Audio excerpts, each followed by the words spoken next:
智库简报，来自全球各大智库、大学、政府、媒体的政策研究信息、文章、报告，经6度简报团队分析整理而成。6度简报的网址是6dobrief.com。中国官员们对消费热潮感到高兴。经济学人，从社交媒体上一张照片可以看出，中国临疫情后的象征意义不容忽视。这张照片是4月份在社交媒体上流传的。照片显示，上海一处用于进行新冠病毒检测的移动小亭被改造成了一家酒吧。1年前，上海数十万居民被强制从家中转移到城市郊区的发热门诊，而现在他们忙着品味啤酒。这更加引人注目的原因是病毒再次爆发，以 XBB 为代表的新变种正在肆虐。预计到6月底，每周病例数将达到创纪录的6500万例。然而，当局没有重新实施新的限制措施的计划，相反，他们敦促市民充满商场和餐馆，花钱消费。中国关闭了近3年的边境，2022年对上海的2个月封锁似乎预示着数年的孤立。但自从该政策在去年12月突然结束以来，中国一直在努力在零疫情和零限制之间取得平衡。由于没有太多的规定，病毒的第一波在1月份席卷了整个国家，可能感染了10亿人，可能有超过100万人死亡。但由于死亡人数没有可靠的统计数据，政府宣称重开是人类历史上的奇迹。这次新的疫情波动与1月份的爆发情况相似，即使办公室职员最近刚刚接受了阳性检测，也被告知要报到上班。酒吧和餐馆门口排起了长队。海南岛上的海滩挤满了寻找阳光的年轻人。官员们对消费热潮感到高兴，今年零售和酒店行业表现不错。然而，像购买新房这样较高价格的购买行为仍在努力恢复。新房销售增长似乎正在放缓。随着第2波疫情的到来，似乎很少有努力对人们进行疫苗接种，甚至是老年人。医院的床位被填满。但这一次自然免疫力更高，所以许多人只是把它当作普通感冒。记者上周首次不幸感染了病毒。当他拒绝参加周末的烧烤派对时，主人并不担心感染的可能性，并表示他仍然可以参加。中国供应链的发展前景无限，但实现 C919 自给自足困难重重。南华早报评论版，当中国东方航空公司去年底交付国产首架客机时，中国大陆的航空业更关注的是让其国外制造的客机机队重新运行，以应对长时间受到新冠疫情影响的停滞。C919 载体单通道客机最终完成了首次商业飞行，从中国金融中心上海飞往国家首都北京，这是再合适不过的。这次航班上有130多名乘客，它标志着中国有了与美国波音737和欧洲空客 A320 竞争的对手，他们是全球客运交通的主力机型。象征性的编号为 MU9191 的航班代表了中国商用飞机公司商飞经过15年的研发和制造。商飞被认为是在庞大的国际航空市场上与这2家巨头争夺交易的未来竞争对手，尽管商飞目前正在消化300架国内订单。C919 的表现将在国内市场上以可靠性、舒适性和安全性等方面进行评估。成功将为亚洲邻国和参与“一带一路”倡议的国家提供选择。对北京来说，这是中国梦的一部分实现。这花了一些时间，反映出在高端飞机的研发和制造过程中所面临的障碍，包括国家安全优先考虑因素。因此，中国作为全球商业航空运营商的崛起比预期时间更长，该国成为西方飞机制造商中最大的客户之一。C919 在中国组装，但包括发动机在内的许多部件都是进口的。行业消息人士表示，本土研发的发动机仍需数年时间。中国供应链的发展前景无限，但实现 C919 自给自足困难重重。下一步将是建造一款更大的双通道飞机，对外国在中国商用飞机市场的主导地位发起严峻挑战。考虑到北京希望在与西方国家关系恶化的背景下减少对外国技术的依赖，并且一系列先进组件仍然容易受到外国限制或制裁的影响，这将是一个更大的考验。即使在太空探索和人工智能时代，拥有一个完全独立的航空工业，也将成为中国最伟大的成就之一。中国有什么办法可以解决低出生率问题？经济学人、巴黎综合理工学院的保利娜·罗西和哥德堡大学的肖云在欧洲经济学会杂志上指出，计划生育政策具有溢出效应。这意味着，如果一些夫妻减少生育孩子的数量，可能会引导其他夫妻也采取同样的做法。罗西教授和肖云教授研究了1926年至1945年出生的妇女的生育数据。这一代在20世纪70年代开始实施的后来更长更少 LLF 计划生育运动期间正处于生育年龄。该运动鼓励夫妻们晚婚、晚育、少生子女。中国的生育率在这一时期大部分下降。根据世界银行的数据，1969年的总和生育率，女性在当前出生率下，预计一生中降生育的平均子女数为 6.2，10年后，也就是一孩政策出台时，该数字已降至 2.7。关键是，计划生育运动仅针对主要民族群体汉族，这使得作者能够研究那些被豁免的少数民族群体如何做出反应。在控制其他因素后，他们发现该政策对那些与汉族居住在一起的少数民族并没有影响。然而，对于那些与汉族居住在一起的少数民族，该政策导致了生育率下降，这是作者们认为是溢出效应的证据。汉族在地区的占比越大，效应越强。溢出效应可以通过2种方式产生作用。首先，夫妻减少生育子女后，每个孩子能够获得更多资源。其他夫妻可能会感到必须效仿，特别是在教育等领域竞争激烈的地方。第二种方式是通过社会一致性。随着一些夫妻减少生育子女，这可能会影响其他夫妻限制他们的子女数量。作者们发现，与汉族文化更为接近的少数民族受到了 LLF 运动的影响更大。中国不是唯一受溢出效应影响的地方，在韩国也发现了类似情况。那里的生育率很低，教育费用高昂，许多孩子在晚上参加私人补习班，被称为学院。成均馆大学的金成银等人发现，当富裕家庭在私人辅导上花费较少时，低收入家庭也会效仿。溢出效应可能会在人们有强烈的经济或社会激励与他人保持同步的地方发生。对于中国而言，这样的影响是令人沮丧的。政府已经试图敦促夫妻生育更多子女，但效果甚微。尽管一孩政策在2016年结束，中国在2021年转向3孩政策，但出生率并没有反弹。2021年生育率降至 1.2， 创下历史新低。养育子女的高成本使夫妻们希望减少子女数量。低出生率反过来又加强了溢出效应，导致更多夫妻效仿。在没有外部刺激的情况下，中国无法摆脱这一困境。有什么办法可以解决这个问题？从理论上讲，如果溢出效应反向发挥作用，让人口的某个群体生育更多子女，可能会产生影响。为此，中国领导人试图打击私人补习班，以减缓教育竞争。他们还可以通过给额外子女提供津贴或福利来激励夫妻们生育。但经验表明，这样的政策效果甚微。中国发现，限制生育远比增加生育要容易得多，经济硬着陆不可避免。卡托研究所在 Norbert Michel 和 Jack Dia 的文章中，他们讨论了前美联储主席本·伯南克和前国际货币基金组织首席经济学家奥利维尔·布兰查德最近进行的一项关于 COVID-19 政府封锁后通胀问题的实证研究。根据这些作者的观点，由疫情封锁引起的供应约束最初是主要因素，而随后的宽松财政和货币政策加剧了问题。然而，正是这一研究对经济前景的预测引发了一些争议。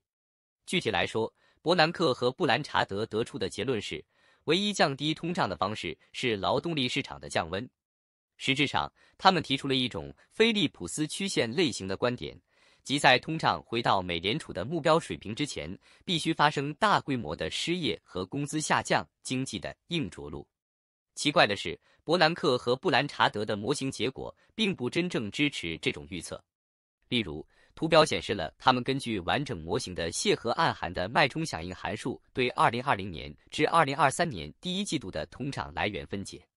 图表中最明显的结论是，绝大多数通胀是由劳动力市场紧张以外的因素引起的。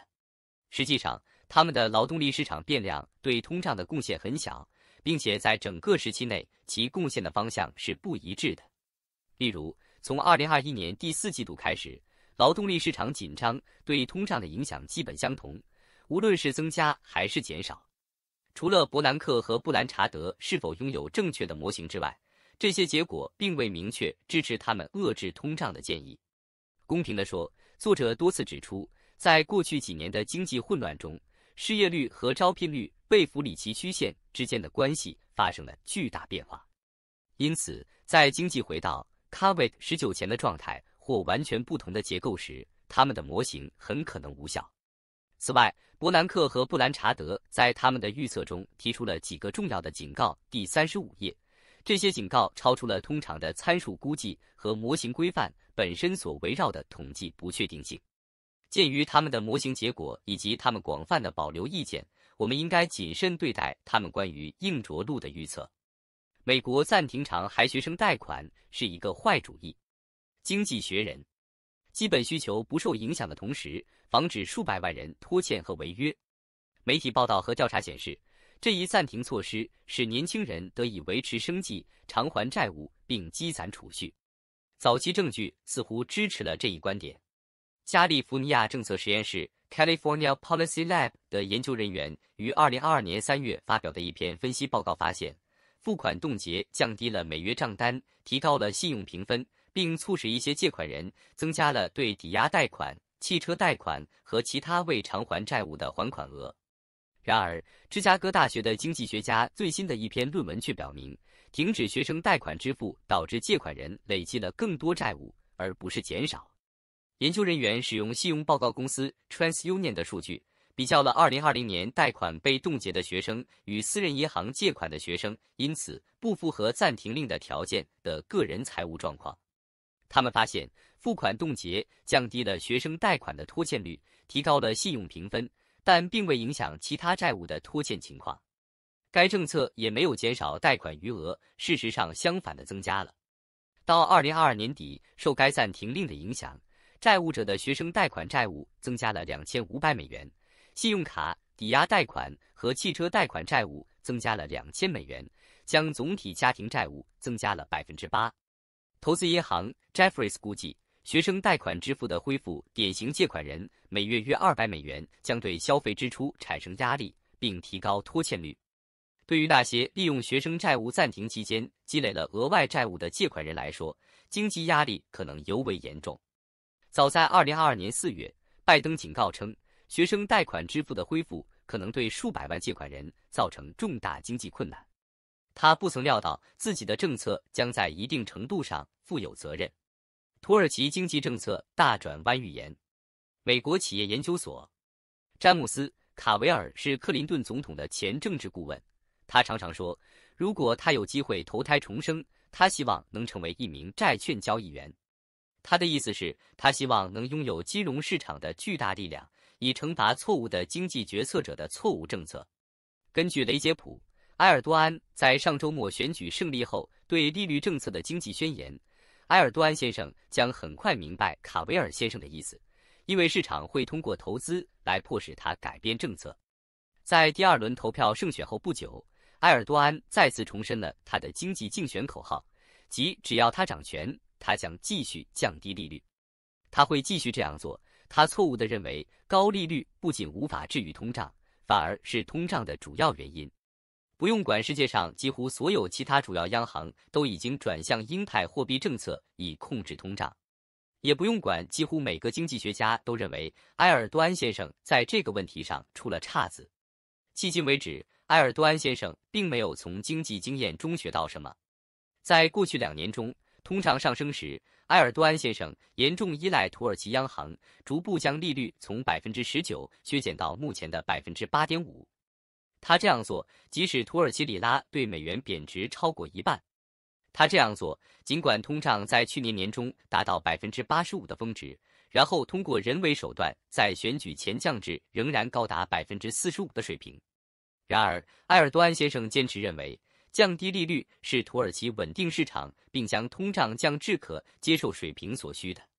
如果埃尔多安先生去年不敢进行高度非正统的经济政策实验，那么他在今天做这样的事情时处境就更加糟糕。土耳其央行已经几乎用尽了外汇储备来保卫货币，银行体系具有异常高的外汇负债，土耳其的对外经常账户赤字已经扩大到创纪录的国内生产总值的6%。与此同时，政府的财政状况已经因大量施舍和通过增加公共支出来争取埃尔多安先生的选民支持而受到侵蚀。除了他错误的利率政策，国内外投资者也对埃尔多安先生将经济政策决策集中在自己手中感到担忧。他通过解雇3位央行行长，摆脱任何敢于表达与党路相悖的经济观点的公务员，以及削弱土耳其经济机构来实现这一目标。经验告诉我们，一旦失去经济信心，重建起来就很困难。对于如今面临世界经济环境挑战和世界经济去风险化的土耳其来说，这似乎尤为真实。如果埃尔多安先生有任何希望恢复投资者信心，他需要迅速收回降低利率的承诺。他还应该组建一个由国内外投资者熟知的技术能力强的新经济团队。事实是，除非埃尔多安先生想要彻底摧毁国家经济，否则他在新任期内将无法避免进行经济政策的大转向。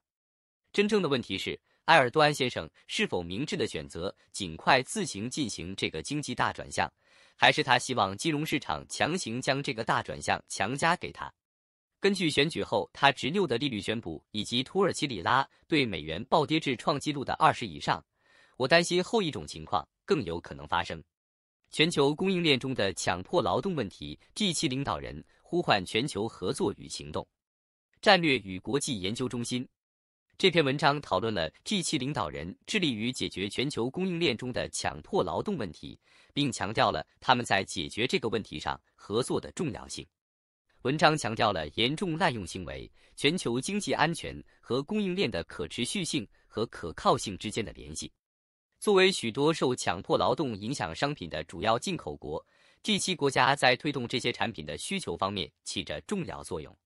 此外，总部位于 G7 国家的大型跨国公司的存在，进一步凸显了他们对供应链中人权实践的影响力。